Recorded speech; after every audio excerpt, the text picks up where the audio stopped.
you so much for joining me for the Peyton's Crochet Sock Along. My name is Catherine and I'm a designer here at yarnspirations.com.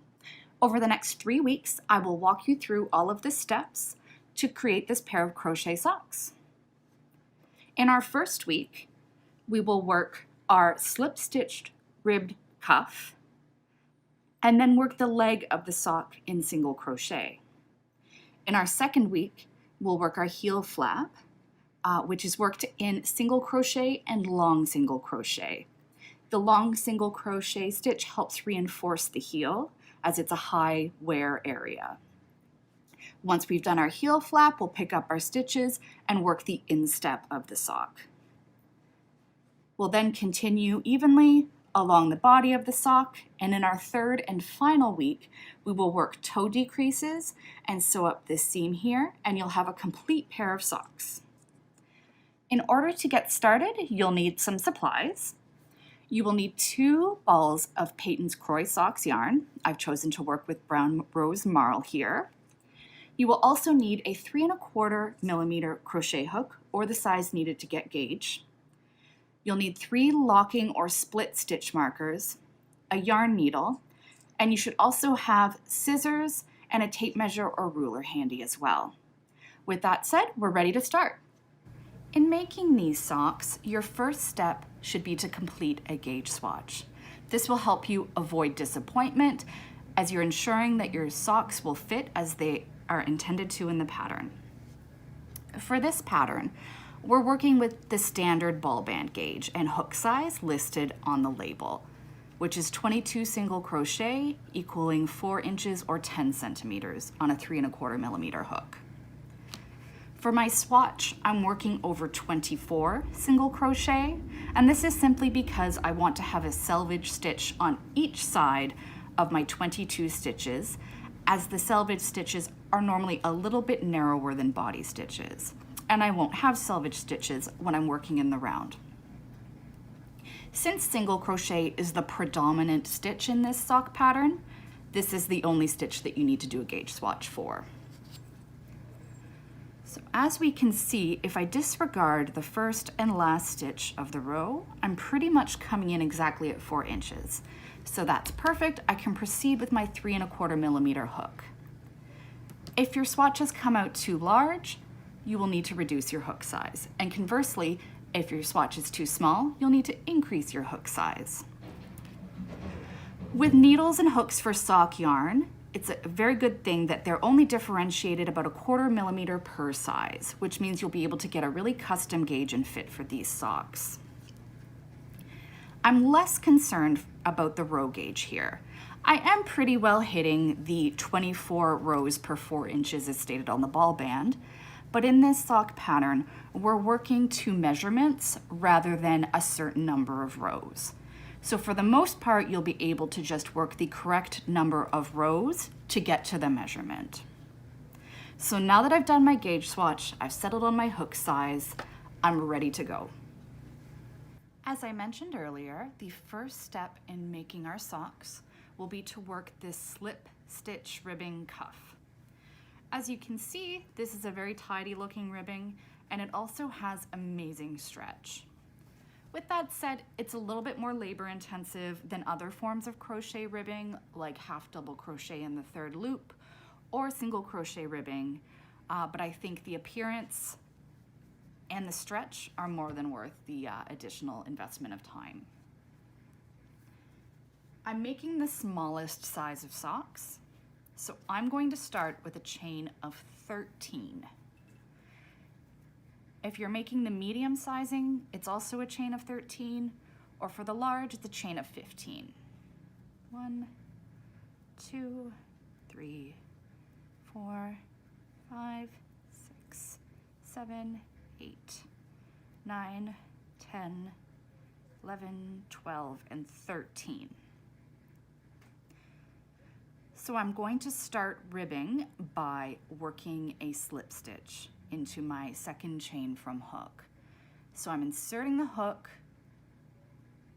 drawing up a loop through both of the loops on my hook. And I'm repeating that down the entire length of the chain for a total of 12 slip stitches.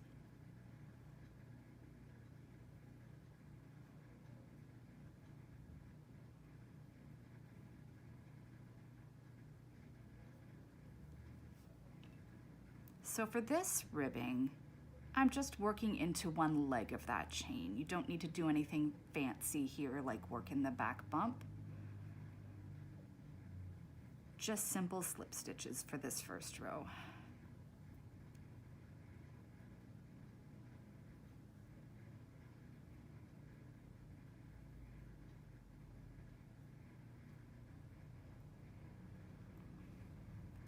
All right, I've completed my first row. And what I will do now is I will turn my work and I'll need to chain one, but I want to make this starting chain a little bit shallower than I might normally. Since slip stitches don't have a tremendous amount of height to them, you don't really need the full length of that chain, or else it will kind of bulge out at the ends of the ribbing and make it look a little lumpy. So you want that chain to be a little bit tight. For everything else in your row though, you want to keep it relatively slack. If you work the actual stitches too tightly, not only will it impair the elasticity of your ribbing, but it will also make it extremely difficult to work your next row. So I'm working slip stitches now just into the back loop of the slip stitches from the previous row.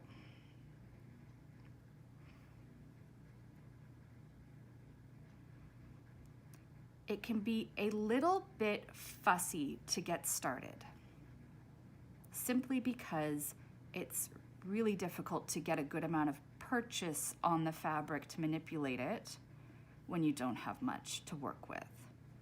Once you've worked several rows of this though, it does become easier, as having a bit more of a grasp on the fabric makes it easier to manipulate. In every second or third row, I'll count the stitches that I'm working just to be certain that I haven't missed a stitch. And because they're such shallow stitches, it can be easy to miss them at the start or finish of a row. So I'm turning, doing a shallow chain one, and I'm going to continue as I've established, just working slip stitches into the back loop. And I'm going to continue in this same manner until I have 8.5 inches of ribbing when lightly stretched. Since this yarn is quite thin and there is a bit of a dye effect on it, I've also worked up a sample in Peyton's Alpaca, just so that you can see the stitches a little bit more clearly. It also helps that this is a solid, which helps with the stitch definition. So I've just finished a row here, do a shallow chain one, and I'm just slipping it into that back loop and drawing it through the loops on my hook. So back loop only, draw through. And I'm keeping those stitches fairly relaxed because I want to be able to work easily into my next row. I find, especially in these early rows, it helps to kind of fold your work so that the back loop becomes a little bit more pronounced and is more easily accessible.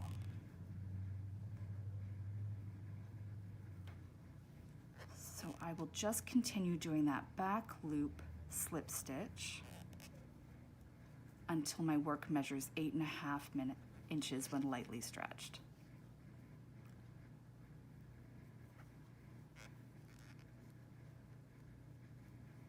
All right, I'm going to go back to my sock and continue working on my slip stitch ribbing. All right, so I've been continuing along with my slip stitch ribbing, and I think I'm pretty well complete. I should have, when I'm done, a final length of 8.5 inches when lightly stretched, and that's for the smallest sizing. If you're doing the larger sizes, you'll be working to either 9 or 9.5 inches.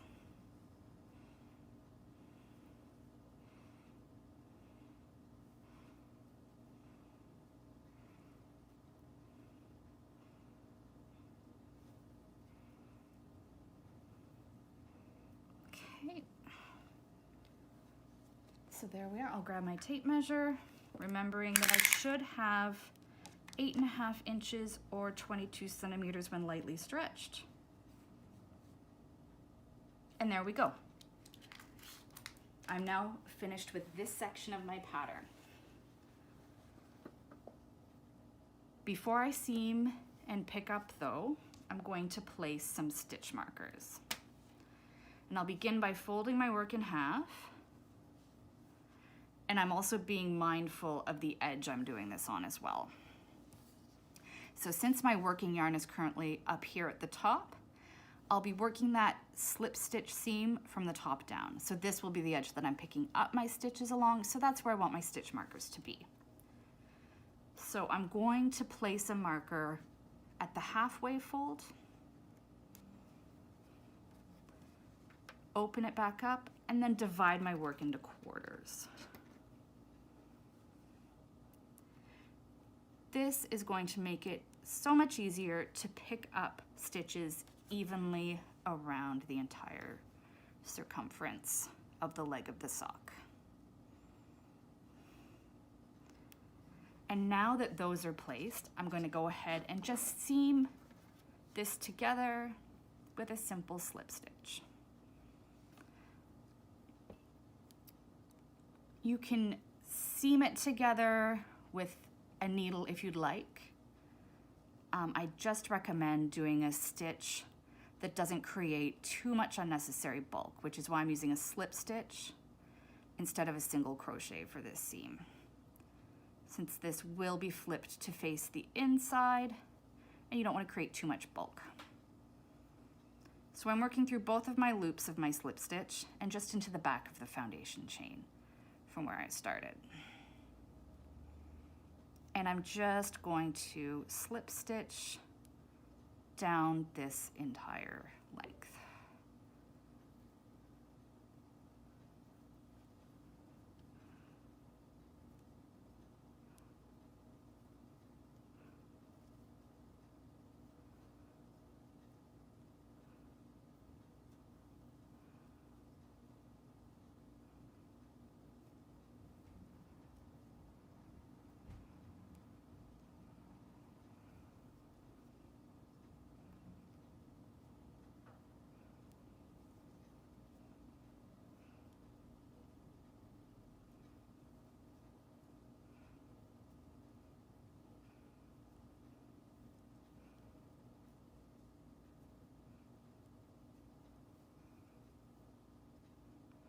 Okay, so I'm at the end of my row and I'm now going to flip it because I want the seam on the inside.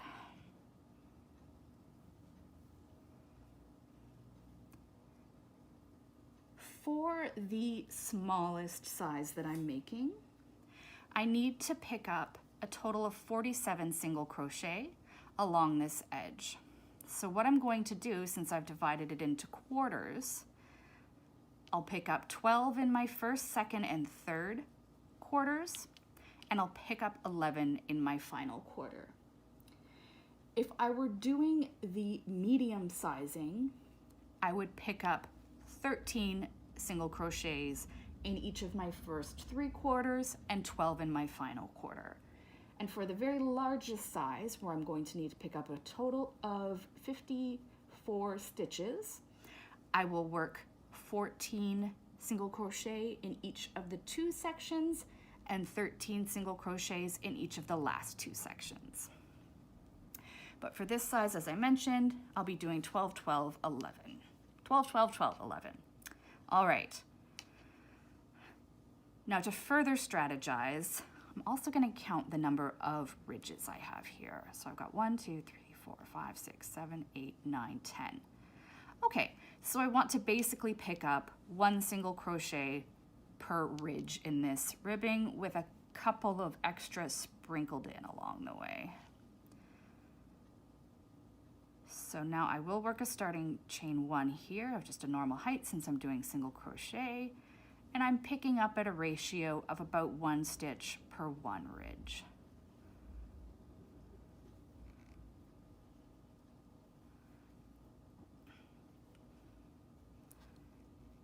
3, 4,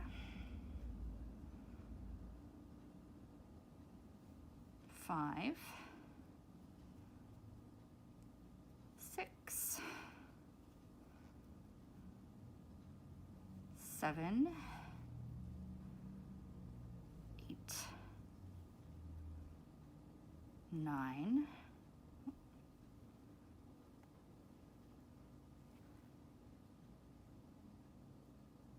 10, and I didn't get both layers there, hang on. I'm also being sneaky and I'm working these stitches around my yarn tail. So 1, 2, 3, 4, 5, 6, 7, 8,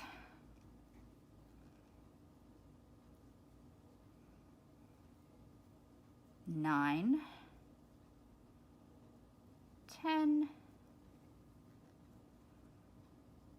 11, and 12. All right, a quarter of the way there. Now that I've reached this, I'll pop this marker out, and I'm doing another 12.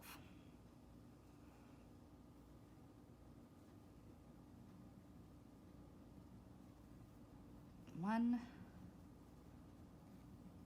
2,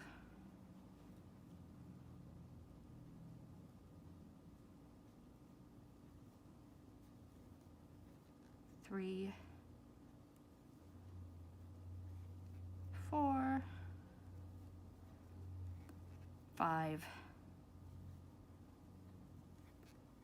6, 7, 8, 9,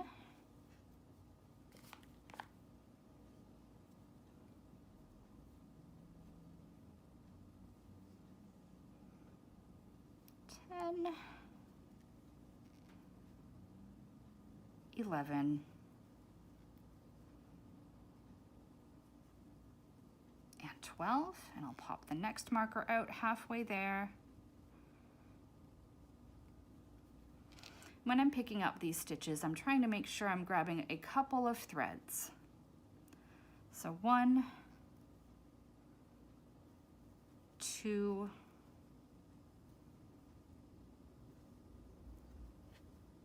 3, 4, 5, 6, 7, 8, 9,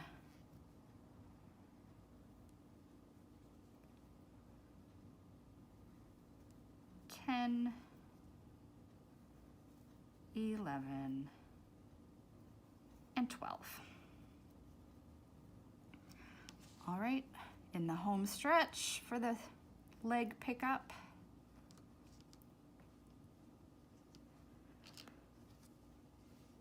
And to get to my final stitch count of 47, I'm doing 11 stitches here.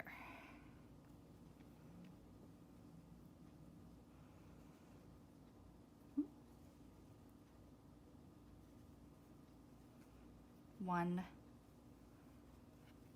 2, 3, 4, 5, 6, 7, 8, 9, 10,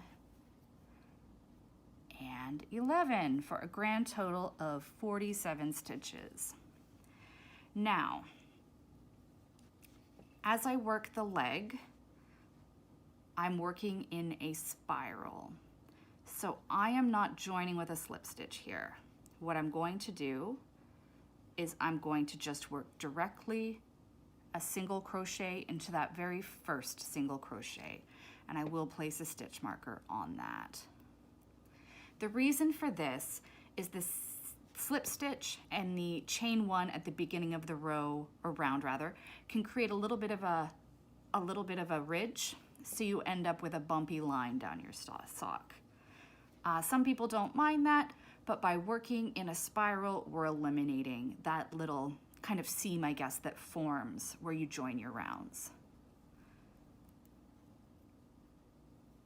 So I'm just working single crochets rather into each stitch around until my leg measures 2 inches from the base of the ribbing.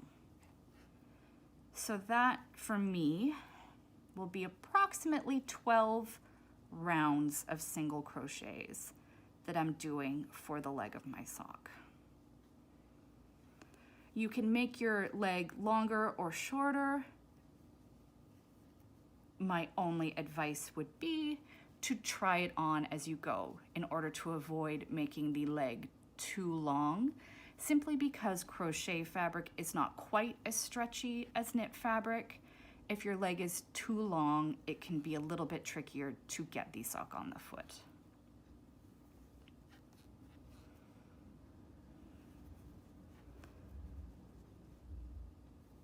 So as I mentioned before, just working single crochet for right now.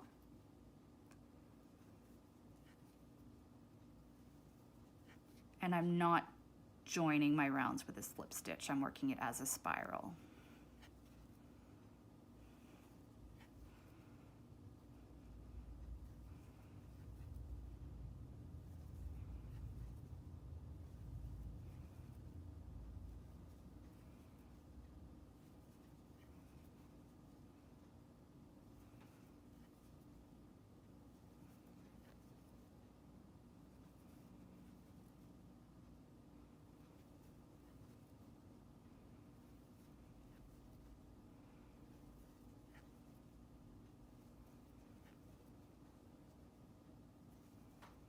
Okay, so I'm almost done my second round here. And as I did in the previous round, I'll just pop that marker out. I'll do a single crochet rather in the first stitch, put that marker back on, and then just keep going in the round. So in total, as I noted, I'll be doing about 12 rounds here to get to that 2-inch length. So I have about 10 more to go. So I'm going to continue to work on that, and I will see you for next week's tutorial. Happy crocheting!